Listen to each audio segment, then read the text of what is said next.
Hello friends, कुछ बच्चों को क्वेरी थी काइट में एडमिशन लेने के रिगार्डिंग।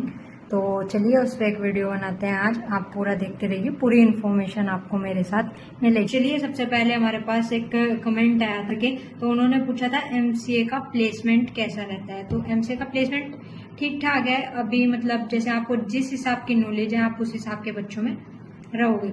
मतलब अगर आप बहुत अच्छे कोडर हो और वो हो तो आपको हर प्लेसमेंट में आगे रखेंगे, और अगर आप मतलब थोड़े वीक हो या वो प्लेसमेंट करा देते हैं, मतलब कॉलेज वाले, ऐसा नहीं है कि हम कराते नहीं। तो एग्जाम में फेल आपको जब करेगा कोई, जब आप पढ़ोगे नहीं, एग्जाम अच्छे से नहीं लिखोगे। और यहाँ पर एमसीए में एडमिशन डायरेक्ट पहले हो रहे थे, अब का मुझे भी जानकारी नहीं है। मैंने मैम को मैसेज किया था पर उन्होंने अभी तक कोई रिप्लाई नहीं किया। एक का मैसेज आया हुआ था कि बिना मतलब के बैक लगा देते हैं, यहाँ पर फेल कर देते हैं। बिना मतलब के ऐसा भाई, उन्हें पॉइंट टू पॉइंट चाहिए। मतलब अगर आप पॉइंट टू पॉइंट लिखोगे पीपीटी से मिलता हुआ तो आप पास हो, वरना नहीं हो।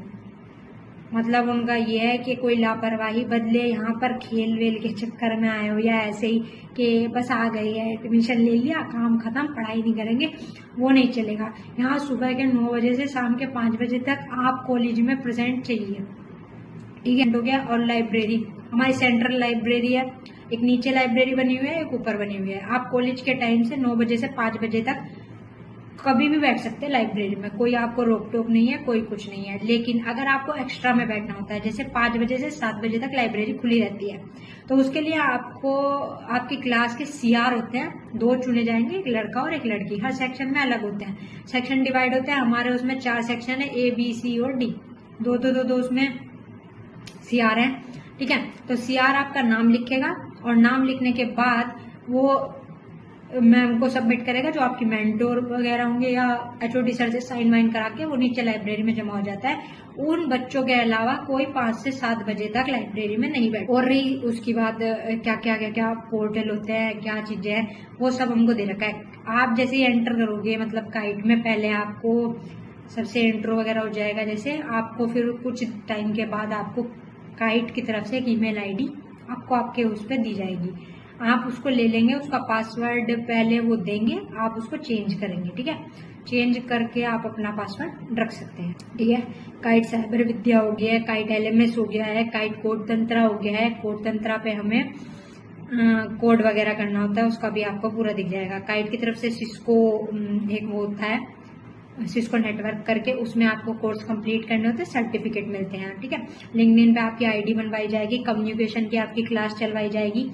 और मतलब सब्जेक्ट भी फर्स्ट सेमेस्टर के सब्जेक्ट आप मतलब सुन लीजिए, जैसे ऑपरेटिंग सिस्टम हो गया और सॉफ्टवेयर इंजीनियरिंग हो गया, और एक एमएफडीएस होता है, मतलब आपका मैथमेटिक्स के ऊपर है, वो पाइथन बेस, ओके। वो ऐसा कुछ नहीं है, उसमें एक प्रोजेक्ट रहेगा, आपको वो करना रहेगा। और एक एग्जाम होगा, वो भी आपका ऑनलाइन ही होता है, कोल ऐप पे हुआ था हमारा। अब आपके लिए पता नहीं प्लेटफॉर्म चेंज करेंगे या नहीं, वो मुझे नहीं पता, ठीक है। उसके बाद एक मतलब हमें प्रोजेक्ट बनाना होता है HTML CSS और जावा स्क्रिप्ट के बेस पे। आपको एक फुल मतलब पूरा 4-5 बच्चों का ग्रुप बना के देंगे, या आप खुद बना सकते हैं। उस पर फर्स्ट सेमेस्टर में एक प्रोजेक्ट होगा आपका, उसका वाइवा होगा, उसका कोड वगैरह मतलब पूछेंगे आपसे, वो हो गया, ठीक है। फिर उसके बाद एक डिजाइन थिंकिंग का था हमारे में। डिजाइन थिंकिंग मतलब एक प्रोजेक्ट दिया था हमें, उसे बनाना था, क्रिएट करना था, वो किया गया था, ठीक है। और सब्जेक्ट कोड तंत्रा हो गया, पाए उसे सी के उससे था, सी लैंग्वेज, तो उसका प्रैक्टिकल भी था, ओएस का प्रैक्टिकल भी था, तो उसका भी वाइवा हुआ था। अब और जानकारी आपको अभी मतलब मेरे से ही मिल जाएगी, आप देखते रहिए, ठीक है। तो ये हमें मिली हुई है काइट से ईमेल, ठीक है। यहाँ मेल है हमारी, ये हमको मिली हुई है, ठीक है। अब इसमें हम आपको सबसे पहले दिखाते हैं जो हमको मिली है, साइबर विद्या, ठीक है। इसमें हम करेंगे लॉगिन, ये हमारा पासवर्ड रहेगा जो आपको मतलब सेव करना पड़ेगा, ठीक है।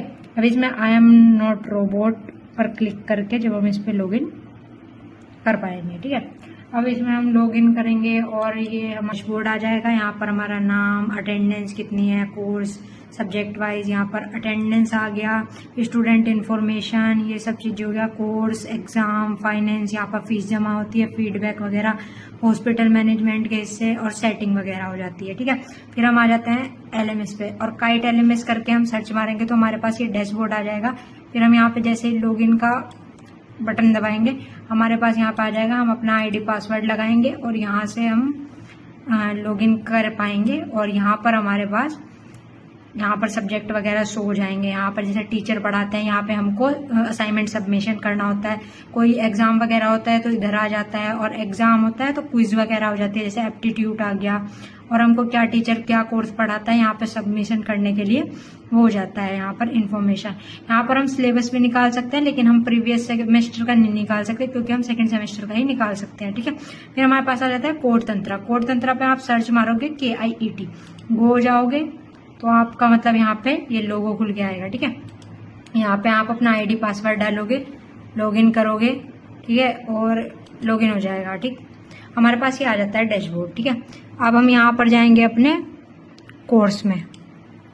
ठीक, कोर्स में जाते ही हमारे पास ये मिल जाएगा, ये हमारे सेकेंड सेमेस्टर का है, DSA डेटा स्ट्रक्चर एल्गोरिथम। ठीक है, और यहाँ पर हमारे पास ये है प्रोग्रामिंग फॉर प्रॉब्लम सॉल्विंग, ये हमारा फर्स्ट सेमेस्टर का है और ये भी हमारा फर्स्ट सेमेस्टर का है। इसमें आप खोल के कर सकते हो, जैसे आप ये खोलोगे। ठीक है, अब यहाँ पे हमारा 35 हो रखा है, ये अपना वो था कि आप कितना सॉल्व कर सकते हो, अब भी कर सकते हो आप।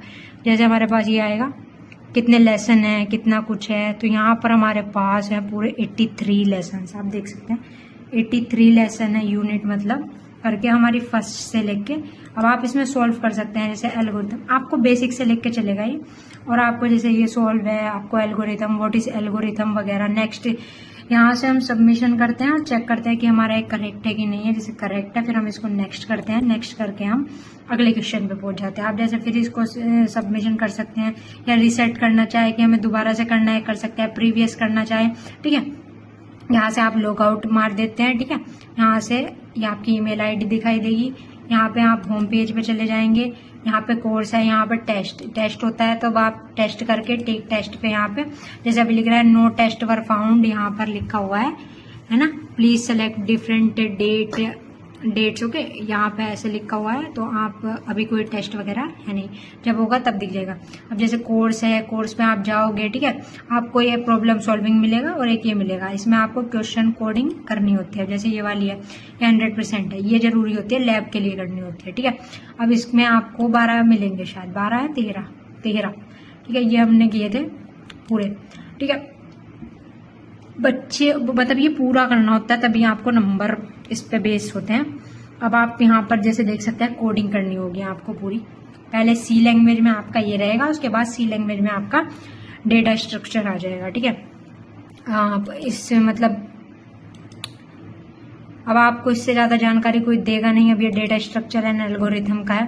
ठीक है, ये हमारा 100% हुआ है, बच्चे कर ही लेते हैं मतलब सब। अब यहाँ पे 5 यूनिट दे रखी है, जैसे इंट्रोडक्शन एंड यहाँ पर लिखा हुआ है recursion, link list and hashing, sorting वगैरह, ये सब चीजें, ट्री, ग्राफ, एल्गोरिथम, डिजाइन। ठीक है, इस पे क्वेश्चन है बेस बहुत सारे, अब ऐसे दिए हुए होंगे, आपको सब करने होंगे DS। अब इसमें सबसे ज्यादा टफ बात यह है कि आपके मतलब टेस्ट केस वगैरह बहुत कम पास हो पाते हैं। ठीक है, तो इसलिए आपको ज्यादा मेहनत करनी पड़ेगी इसके लिए।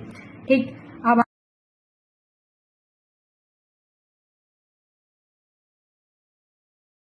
वगैरह कॉलेज की ईमेल से ये आपको चलानी होती है, वैसे आप अपनी पर्सनल से चला सकते हैं, लेकिन कॉलेज वाले कॉलेज का ही कहते हैं। जैसे ये 2 कोर्स आए हुए हैं, मेरे को ये पूरे करने हैं, और इनकी डेडलाइन है मतलब जून 15 तक थी, तो अब ये मेरे एक्सपायर हो चुके हैं, पर ये मेरे को कंप्लीट करने थे, पर इतना टाइम मिल नहीं पाया क्योंकि ये बहुत टाइम के होते हैं। ठीक है, यहाँ पे आप ये कर सकते हैं। फिर हमारा रहता है कोलैब तो आप सबको चलाना ही आता होगा, गूगल कोलैब। ठीक है, ओके, और फिर उसके बाद हमारे पास आ जाते हैं, आपके पास एक लीड कोड होता है, लीड कोड पे आपको आपकी प्रोफाइल बनवाएंगे। ये हमारा MCA का है, यहाँ पर लिखा है theory operating system course name. ठीक है, यहाँ पे आपको दे रखा है, आप पोस्ट करके स्क्रीनशॉट भी मार सकते हैं। ठीक है, सिलेबस यूनिट 5 यूनिट होती हैं इसमें, ये रही यहाँ पर 3 यूनिट। ठीक है, यहाँ पर आप देख सकते हैं। ठीक, और 4-5 ये रही। आपका काम का इतना ही है। और बस ये नीचे लिखा हुआ है देखो, आपका एमएससी 2 सेमेस्टर, मतलब सेमेस्टर में 2 एमएससी होते हैं, मतलब मिड सेमेस्टर फर्स्ट 30 नंबर का, मिड सेमेस्टर 2 30 नंबर का। CA1 के मार्क 4, ये 4 अटेंडेंस के 3, तो टोटल 60 मार्क्स का होगा ये, ठीक है। फिर आपका ESC का होगा ये 75 का एग्जाम, और 15 नंबर आपको ये CA वगैरह के मिलेंगे और अटेंडेंस के, टोटल 150 का होगा। 150 में से आपको पासिंग मार्क्स चाहिए 60, टोटल 150 में से आपको 60 मार्क्स चाहिए ओवरऑल जब आप पास होंगे। अगर आपके 60 नंबर नहीं बैठते हैं किसी कारण से, तो अब आपकी बैक लगने के कारण है, ठीक है। अब ये आ जाता है हमारा थ्योरी का, सॉफ्टवेयर इंजीनियरिंग का, ठीक है। यहाँ पर इंट्रोडक्शन वगैरह है, यहाँ पर कैसे नंबर दिए जाएंगे, PO1 PO2 वगैरह, ठीक है। और यहाँ पर ये यूनिट आ जाती है फर्स्ट सेकेंड, ठीक है। आप स्क्रीनशॉट ले सकते हैं। फिर हमारे पास यहाँ पर ये 3rd और 4th 5th यूनिट आ गई, ठीक है। आप इसका भी स्क्रीनशॉट ले लीजिए, और मतलब टॉपिक पर आपको आप मतलब टॉपिक का अंदाजा लगा सकते हैं, पर मतलब टीचर ही आपको वो करेंगे। यहाँ पर भी MSc 1 और MSc 2 मतलब मिड सेमेस्टर फर्स्ट और सेकंड 30 नंबर का होता है, और लास्ट वाला 75 का, 150 का, ये भी टोटल 150 का है, वो भी 150 का है। तो आपके लिए मतलब इसकी इन्फॉर्मेशन तो इतनी होगी, ठीक है। अगर इसके बाद आपकी कोई क्वेरी बचेगी तो आप मेरे को कमेंट कर सकते हैं, उसके आपको प्रॉब्लम का सॉल्व भी मिल जाएगा। आप बात रही यहाँ पर कि टीचर्स मतलब क्या पढ़ाएंगे या कौन कौन टीचर है, तो आप अगर अपने आप ही देखना चाहे तो आप गूगल पे सर्च मार सकते हैं काइट MCA डिपार्टमेंट के फैकल्टीज, और इन्फॉर्मेशन चाहिए होगी आप बेझिझक मेरे को कमेंट कीजिए, और उसकी प्रॉब्लम का सॉल्यूशन मैं आपको कमेंट में या तो प्रोवाइड कर दूंगा, या फिर आप मेरे को मतलब मैसेज कर दीजिएगा, मैं देख लूंगा। अगर हाँ मेरा कभी कभी ध्यान नहीं जाता है, ठीक है, तो आप कोई मेरी रिसेंट वीडियो पड़ी हो उस पर कमेंट करके मुझे बता सकते हैं। थैंक यू, और ज्यादा से ज्यादा शेयर कीजिए मेरी video. Thank you for watching, like and subscribe.